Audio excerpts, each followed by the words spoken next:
Hey,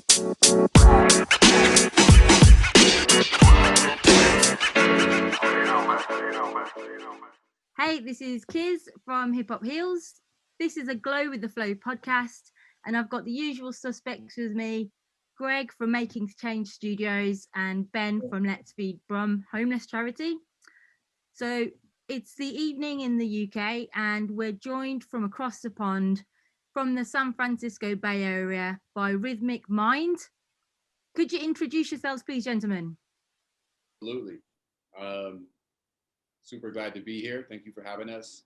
My name is Jonah Scott, one of the co-founders and co-executive directors of Rhythmic Mind.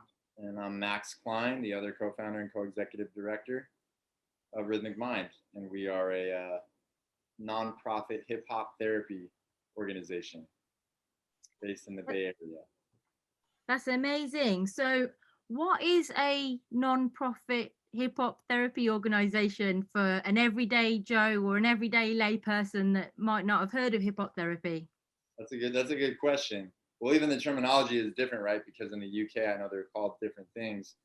So a nonprofit here is, I forgot the name of what it is in the UK, but essentially what we have here is called a 501c3 nonprofit, which means that we are doing some sort of public service, and it's not a for-profit company, right?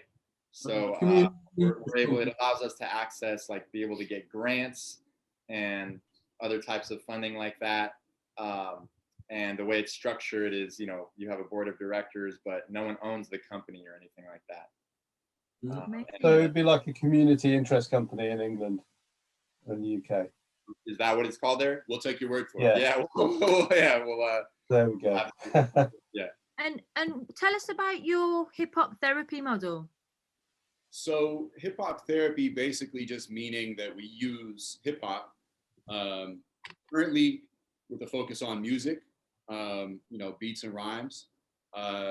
Definitely have a vision of expanding this out to all the elements of hip hop as well. Currently, when we say hip hop, we are talking about the musical component.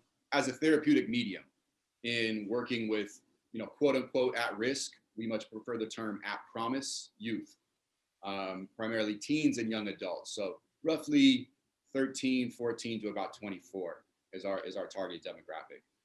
We have a number of different curriculums, and we can kind of go into those a bit in turn, but that's really the base of what we do, using hip hop in different ways for therapeutic benefit.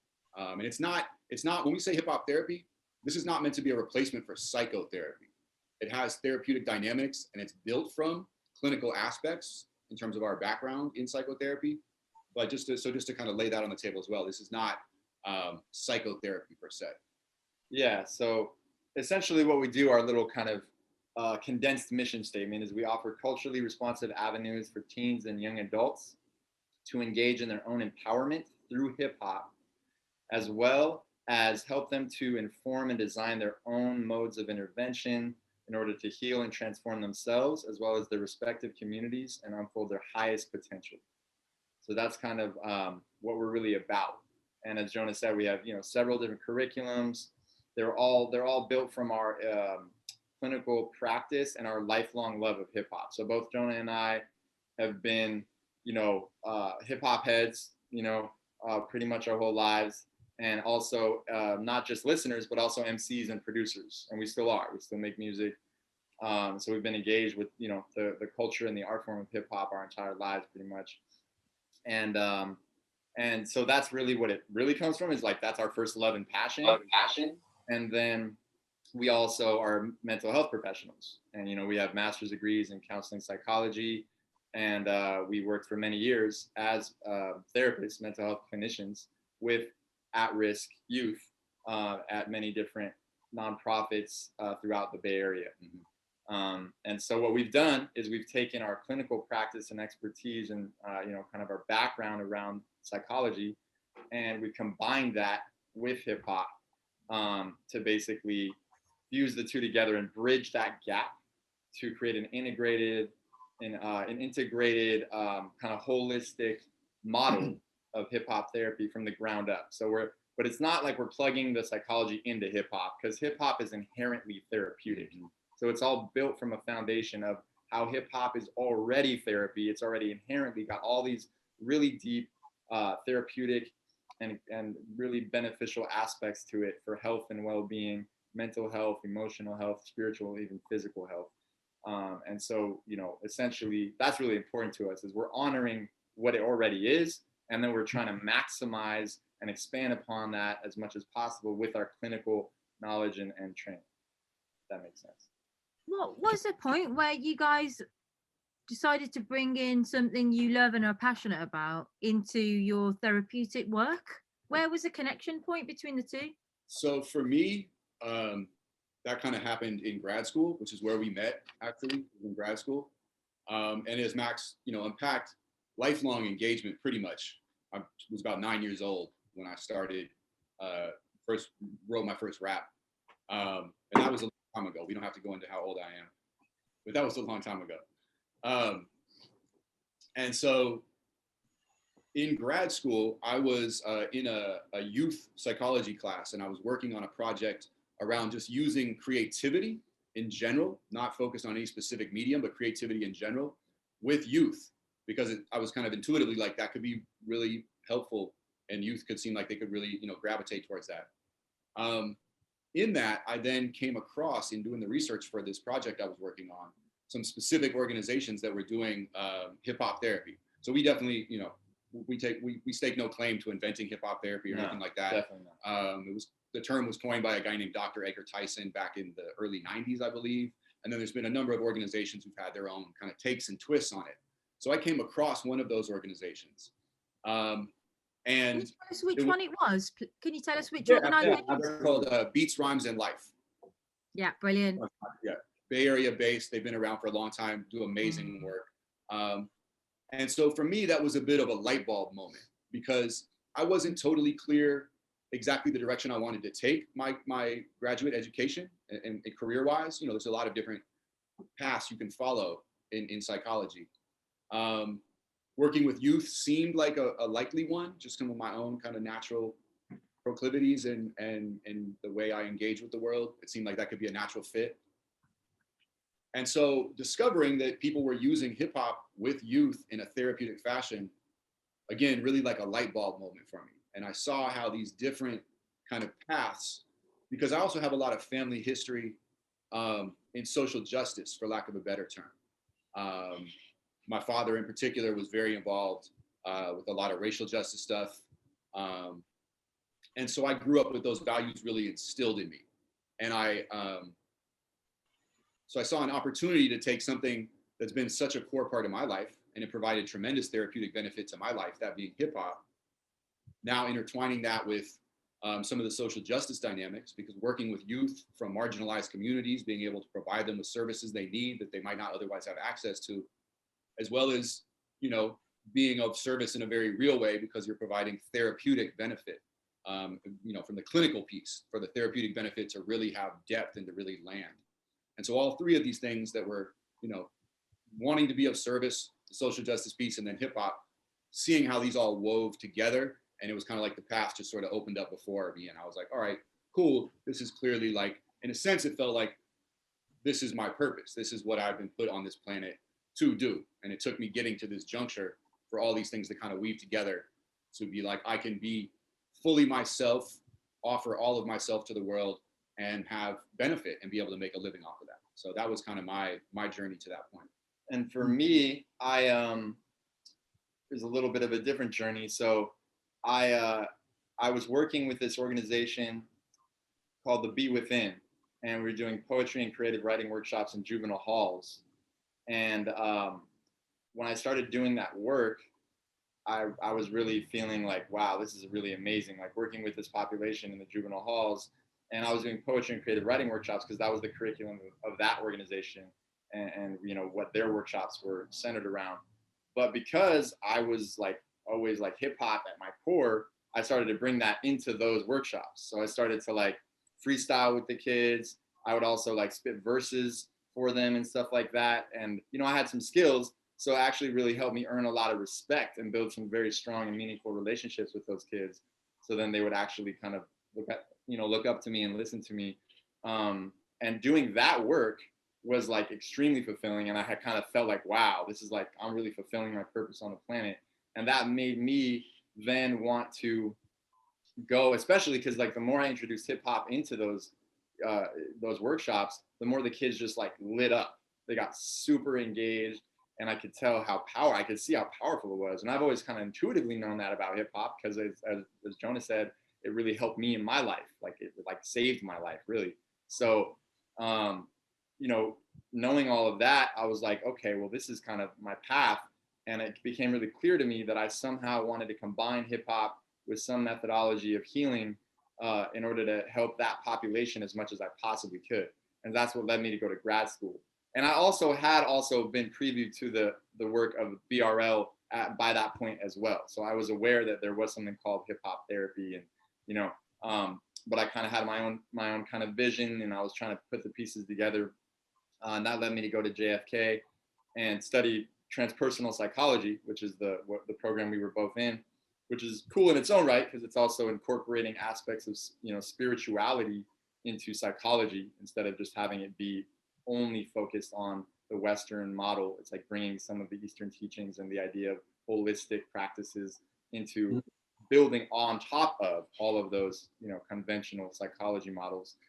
And then, yeah, that's where, you know, I met Jonah, and we had very similar visions, obviously connecting through hip hop, and then just started to put the pieces together, and from then on, you know, started building out our vision and our models and curriculums, and that was in like 2012, you know, so it's been quite a journey. But yeah, that's pretty much how we came here, you know. What would you say was one of the high points on that journey to date? That's a good question. I would say, I mean, there's a lot. There's a lot.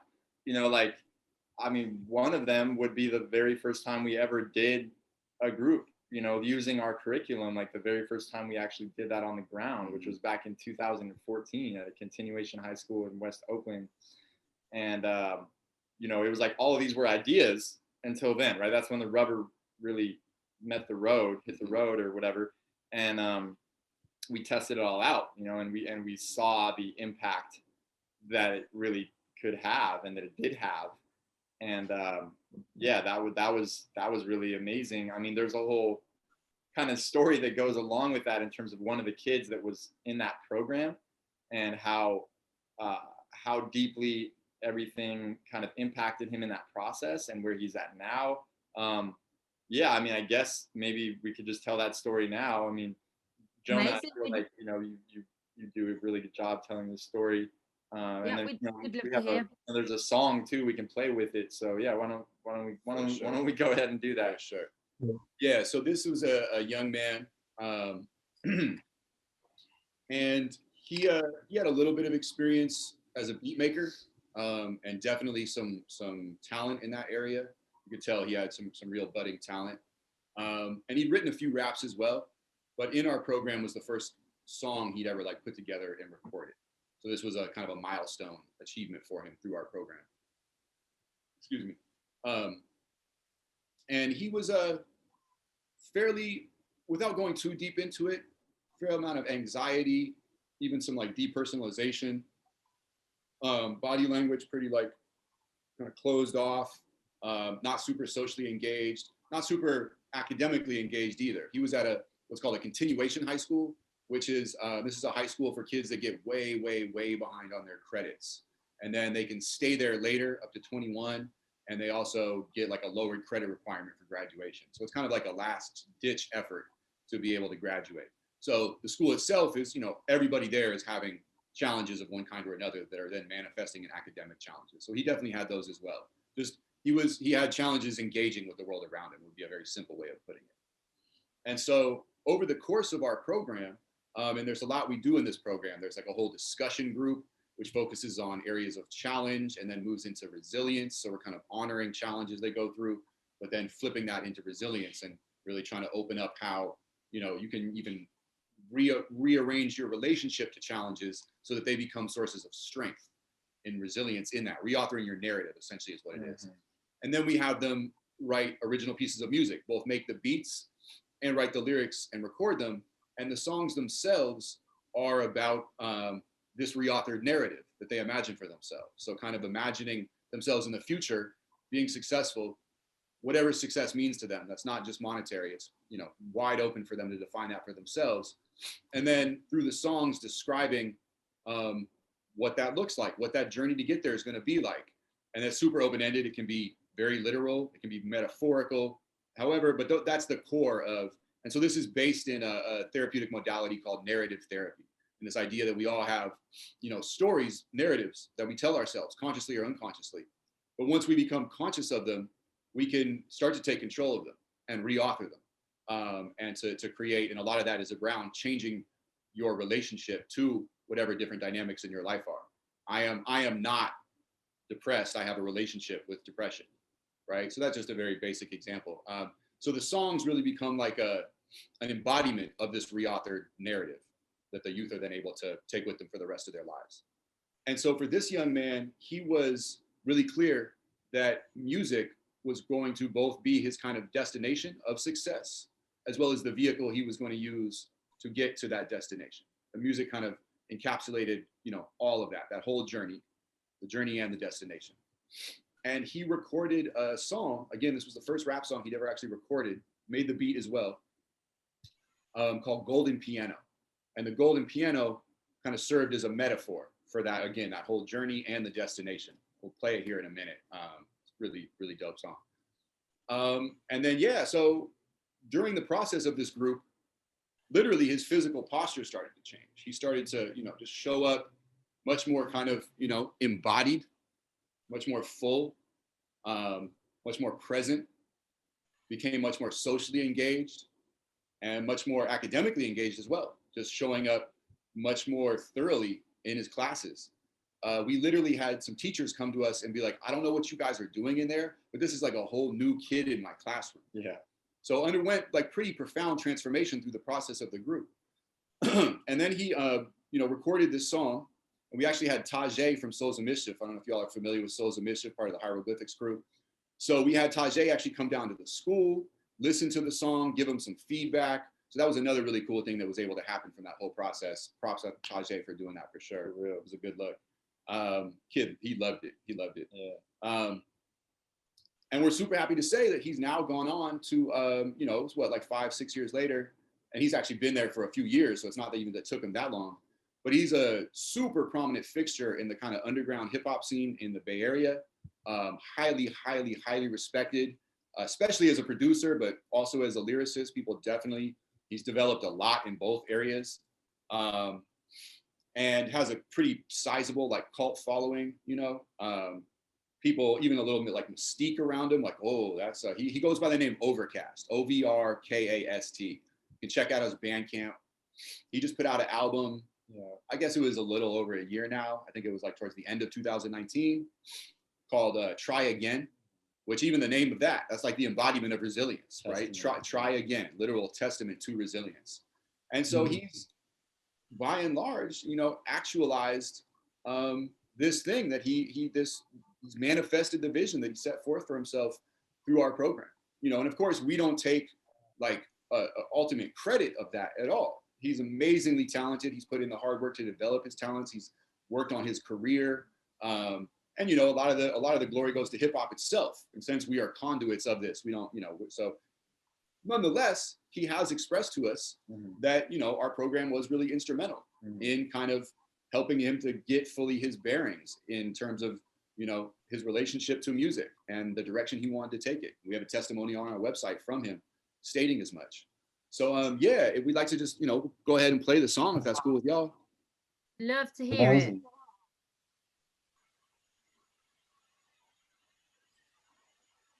All right, so we're going to share the sound real quick. And then let us know if you can hear this. You able to hear that? Yeah. Nice and clear, yeah. All right, cool. Yeah.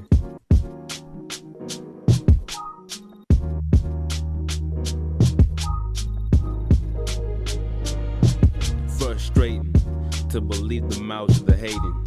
patiently waiting to see me fall. But May's weather never leaves the withdrawals. I'll be in the broad, toughing it out, plugging the tough from a drought. Above all levels, no doubt. I'ma make it or break it, take it or leave it. I'm a champion, so pledge your allegiance. And when trouble gets a hold of my soul, things get cold, but I still know through struggle I grow. Another to quote, greatest ever, something they wrote, but not on the stone. I roll with the punches and flow. I'ma make it, yeah, I made it. Hit the keys while I talk and you relate it. Yeah, I made it, yeah, I made it. I'ma make it, yeah, I made it. Hit the keys while I talk and you relate it. Yeah, I made it, yeah, I made it. He's raring to go. Rarity, no parody, no scaring me, you barely even touching the moon. I'm on Mars with the bars while you struggle to move. Any competitors, 11, 12, a dozen or two. I take them off down the hatch, fresh clucking the coops. You rushing to lose, pushing snooze. Wake up from your destiny, stop tugging, cut loose. Next time you see me, I'll be up in the booth. In front of success, I'm done sitting stuck in caboose. No hugging, only swinging, and you bugging if you thinking that I'm sneaking. Though I'm full force, gunning from defeat. What a treat, I'm the one who made the beat. Peace. I'ma make it, yeah, I made it. Hit the keys while I talk and you relate it. Yeah, I made it, yeah, I made it. I'ma make it, yeah, I made it. Hit the keys while I talk and you relate it. Yeah, I made it, yeah, I made it.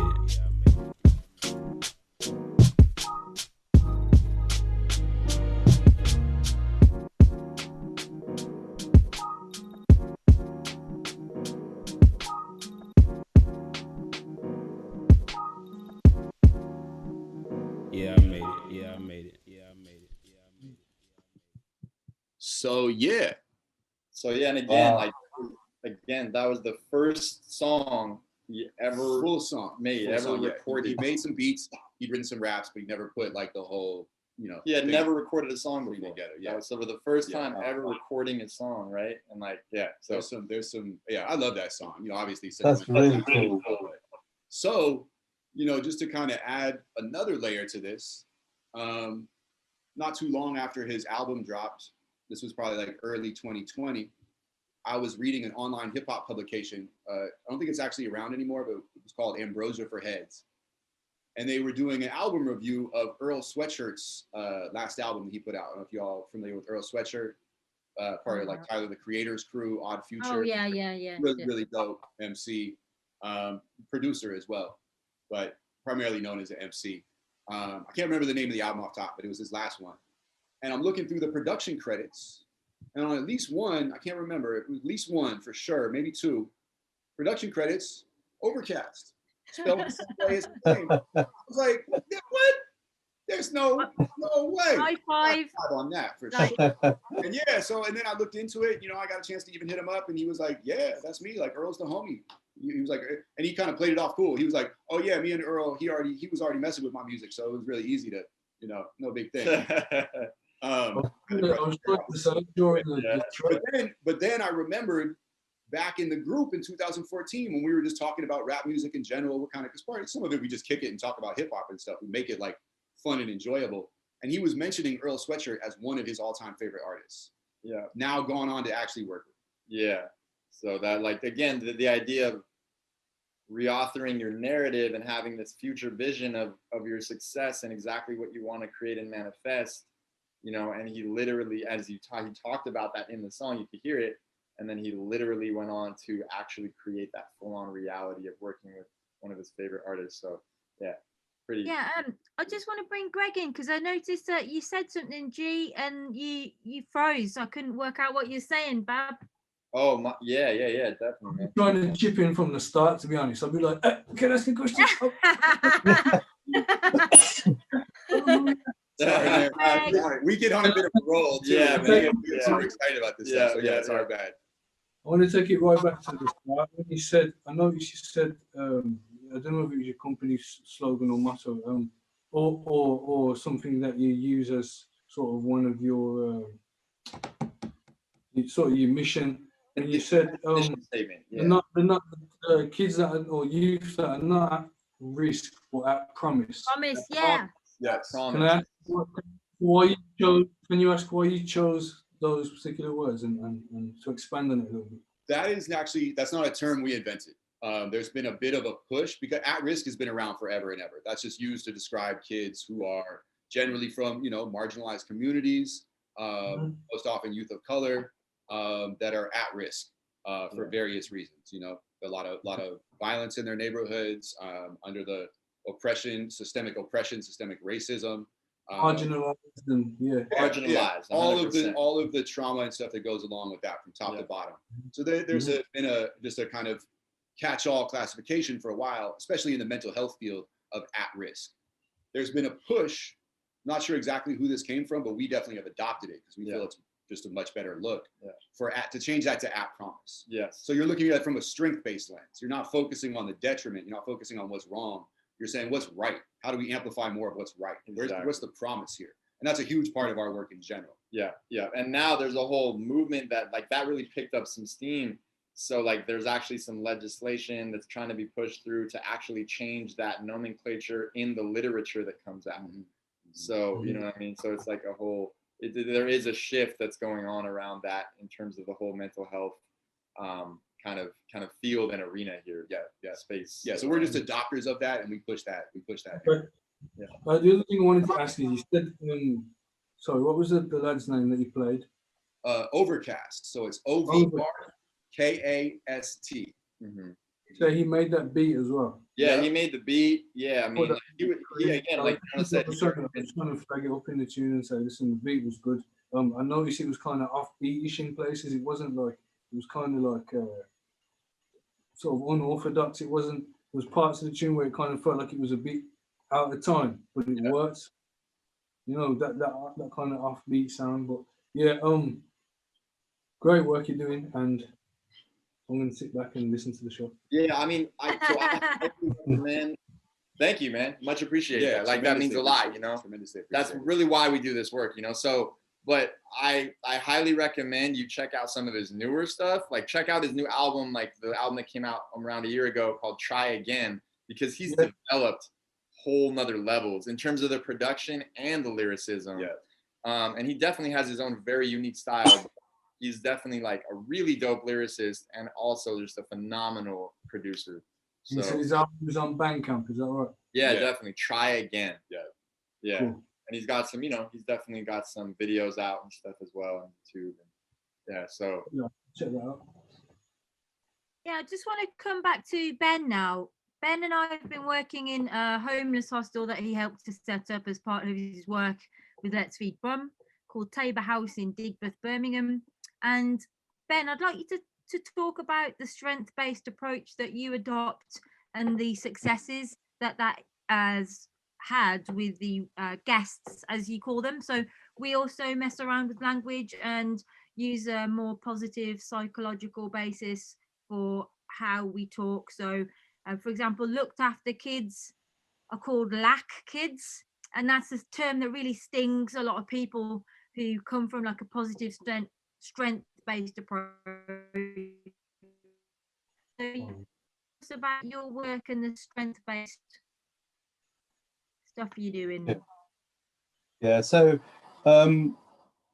we run a night shelter that's been in operation for 3 years now, but the work really started about 10 years ago when we began going out on the streets of the city to get to know the people that were living on the streets and just engage with them, talk to them, and find out where they were in their lives, in their minds, and it was all volunteers. So there were no professionals within the group. We didn't follow any type of system or approach, no medical model or anything like that. It was just a case of just people who lived and worked in the city who were concerned about other people in the city, because you saw the population grow. Everyone who worked in the city could see there were people sitting on street corners. There were people, walking around with sleeping bags, with blankets. So what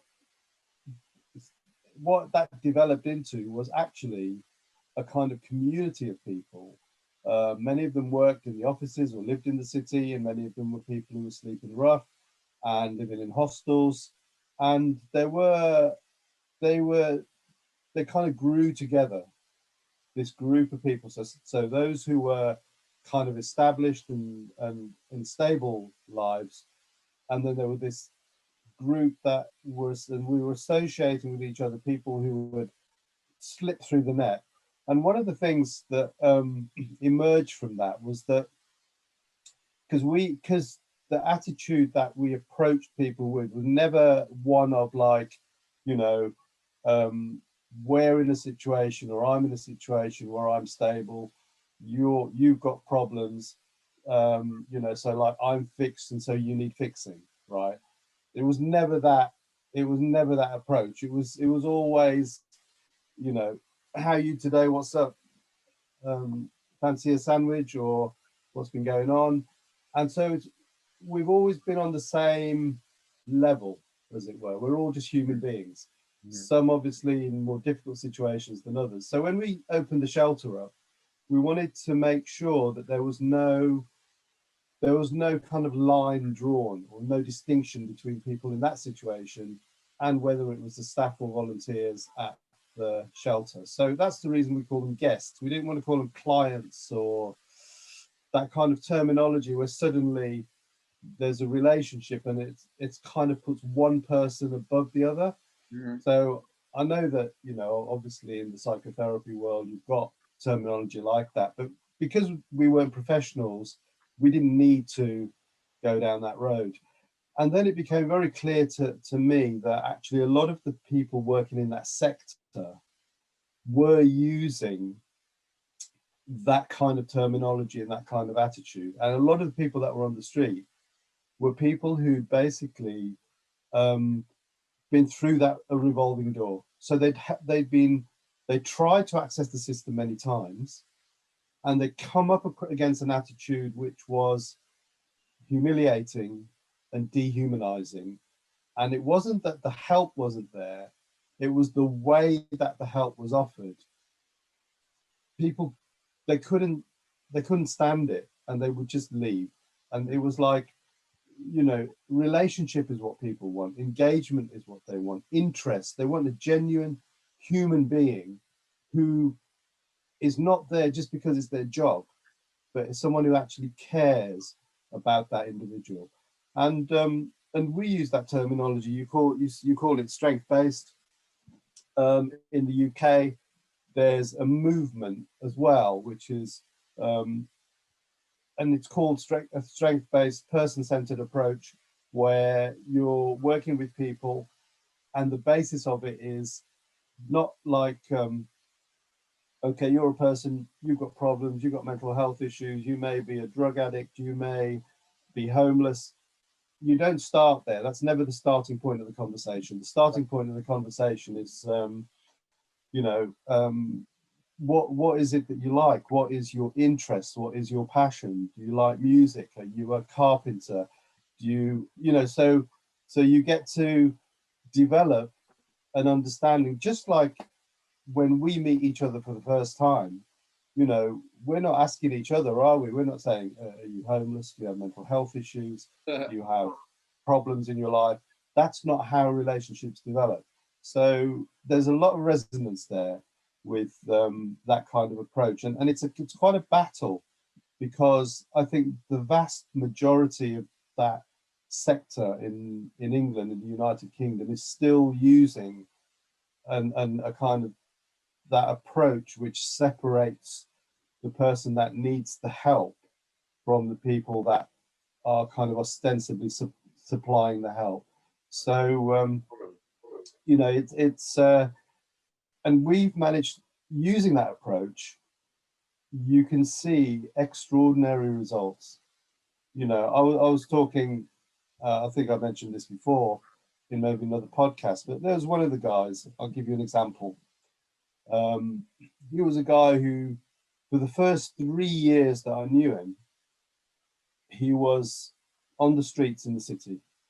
He was never straight, you know, always either on alcohol or some smoke, I mean, there's a lot of stuff going on here. Spice and Mamba, his head was never straight.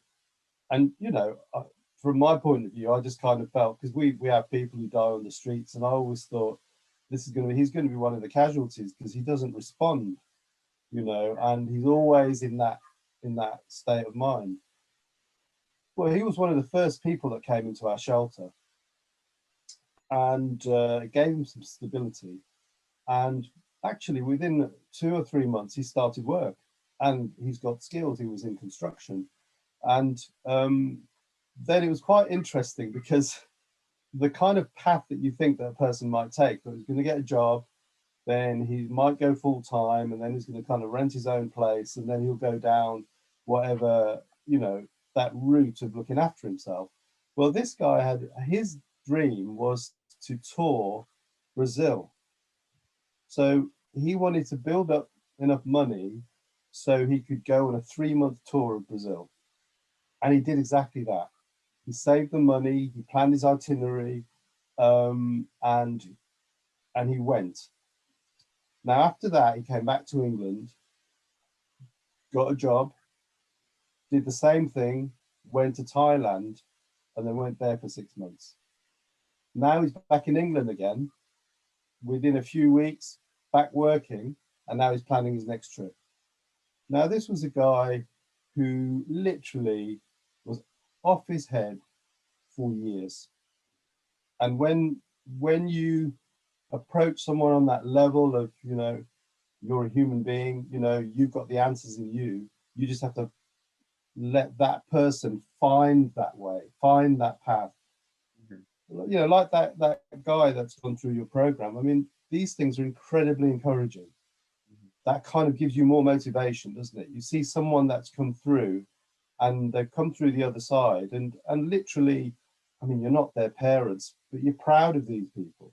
You're proud of these individuals. They have, and they also tell you, because how I see that as well. So I mean, tonight in the city, there are 60, 70, up to 100 people sleeping outside right now. But can you imagine the potential there in those individuals, the fulfillment in their own lives? That's there, and it's for them, So it's up to us to find a way of reaching out and letting people find a place where they can actually find that potential and realize that potential. And it's not hard. It's not rocket science. You don't have to spend years at university to study how to do that. A lot of that is simple humanity, just a human being being a human being with another human being. And so, Kiz came in that shelter, and she provided a creative writing course, which was basically writing poetry. And over a period of 10 weeks, the guys that were there, and for many of them, English wasn't even their first language. So they were using English and writing words. After that period of time, at the end of it, they had a celebration event, which I went to, and I could see the levels of self-confidence, mm-hmm. their ability to articulate. Mm-hmm. Someone could stand up, talking about body language earlier, individuals who were kind of quiet, head down, sit in the corner, they would stand up at the end of that course and recite to a room full of people words that they had written. Mm-hmm. No embarrassment, and it was a tremendous thing to see. It's something that is, when it's a bit like, that it's the caterpillar that,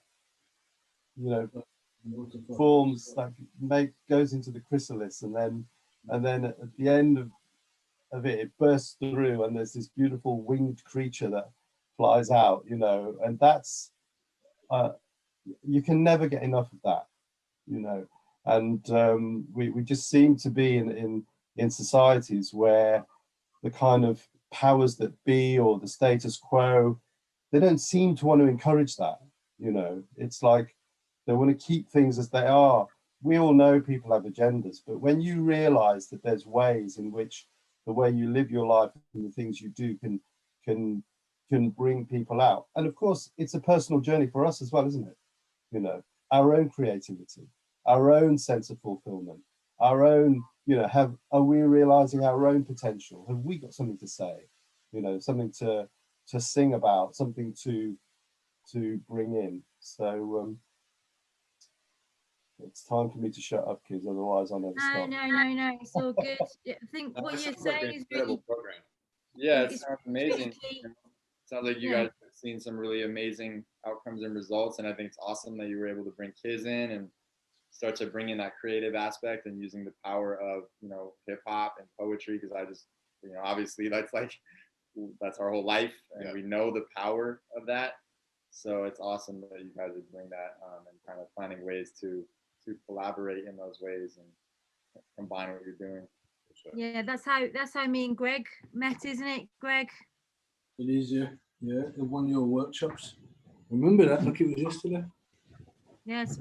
I was going to ask, you mentioned outcomes and getting good outcomes. I'm interested because you said you come from a psychology background. So you obviously you're quite methodical in your approach in that way. So in terms of measuring outcomes, how did you manage to do that with the work you were doing? Because we do some similar work here at Making Change Studios, and we kind of, a lot of the stuff, the change that you make and the progression that people make within your program, it's not always stuff you can see or measure or write down. You know, I'm just interested to know, what do you use to measure your outcomes and progression within your program?